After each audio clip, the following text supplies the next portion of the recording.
Hi, I'm Dave. And I'm Andrew, and we are the IB English guys. Folks, today we want to look at our second video on political cartoons. Of course, this is helpful for the individual oral as well as paper one. Mr. Giles, for unpacking political cartoons, we have an acronym. Yes, that's right. Coral needs our care and love. The C stands for composition. We're thinking about all the arrangement of visual elements. Yeah, the N stands for the narrative. We're thinking about the characters and the story that's embedded in this political cartoon. O stands for objects and symbols. We're just thinking about the symbolic weight and unpacking those different symbols in the cartoon. Yeah, the next C stands for the color and the shading. We want to think about the colors, or perhaps it's black and white and how shading is used. And L stands for language. We're looking at labels and speech bubbles and thought bubbles and all the different elements of irony and sarcasm that might be in the language. Yeah, Mr. Giles, let's just quickly review our cartoon from the last video, and then we can talk about what we wrote about that. Yes, this cartoon is by a cartoonist named Patrick Chapat. He's a Swiss cartoonist. We love his work. This cartoon was in response to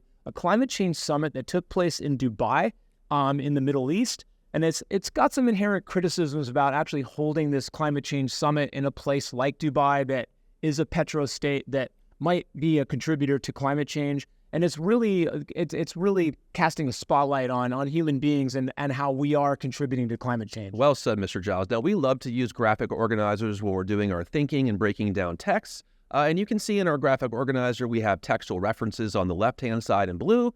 We have those features. In this case, these will be the features of political cartoons. Those will be in the middle in yellow, and sort of that orangish color is where we put that analysis and interpretation. Yeah. Mr. Giles, what was the first thing we wanted to talk about with respect to this cartoon? We wanted to look at that polar bear and the diminishing iceberg. That obviously draws our attention. The graphic weight is there. We want to think about the size and scale of the polar bear in relation to the other things in the cartoon and the composition of the cartoon and the way the polar bear is arranged. Yeah, also we want to think about that sad facial expression and almost that we see the emanata, we see sort of the iceberg sort of breaking, and we almost see that polar bear crying. I feel bad for that polar bear, right? I do too, and we see a visual path too where our eye is drawn to that polar bear. The next thing we want to look at in the cartoon is the family. The family is, again, juxtaposed with that polar bear as they're gazing at this polar bear that's on display. It's like an attraction. Yeah. Also, we see the young boy, his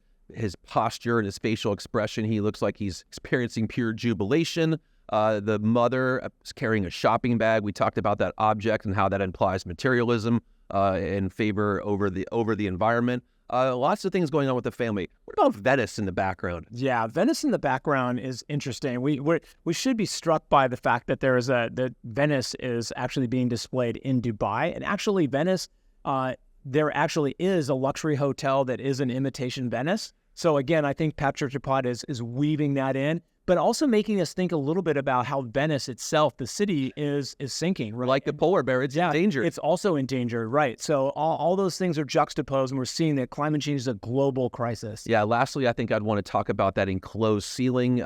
We'd expect to see a polar bear outside in its natural habitat, but here we sort of see this ugly yellowish ceiling. It really shows that it's enclosed.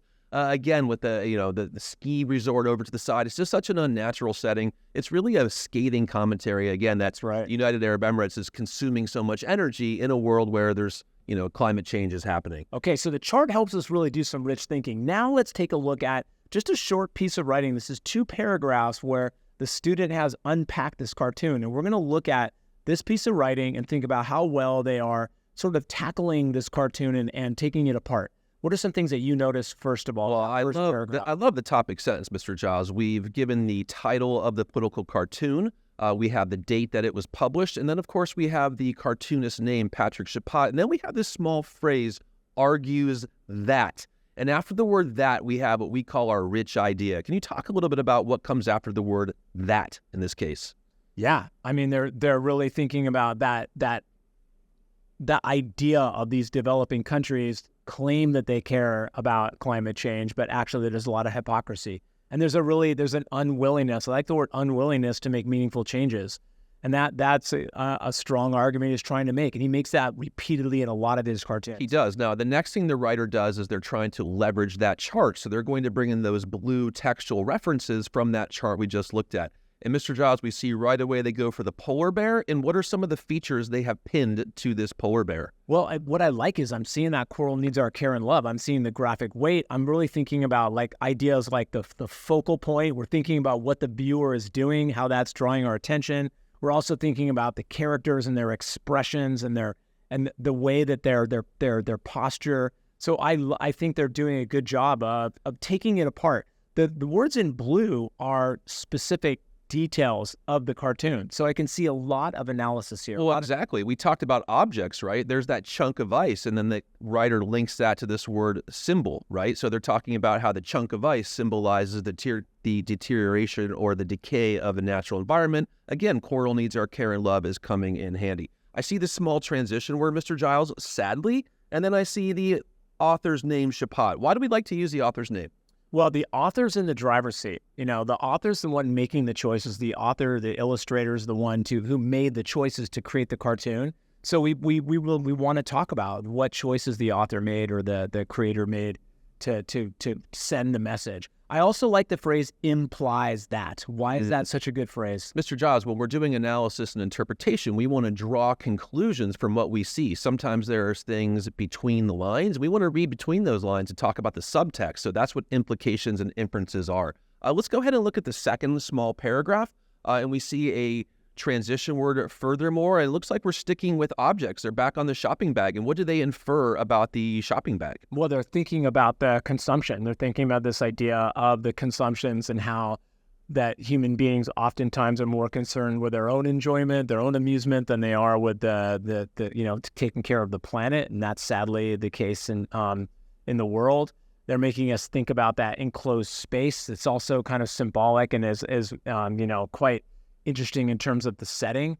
And I see continuing sort of looking at different features and details of the particular cartoon. Yeah, and of course the writer wraps things up with a really clear and concise concluding sentence that links back to the topic sentence in pink. So we see the phrase thus through the cartoon, Chapat argues that. So again, we've kind of linked that concluding sentence back to the topic sentence and forming a really cohesive piece in writing.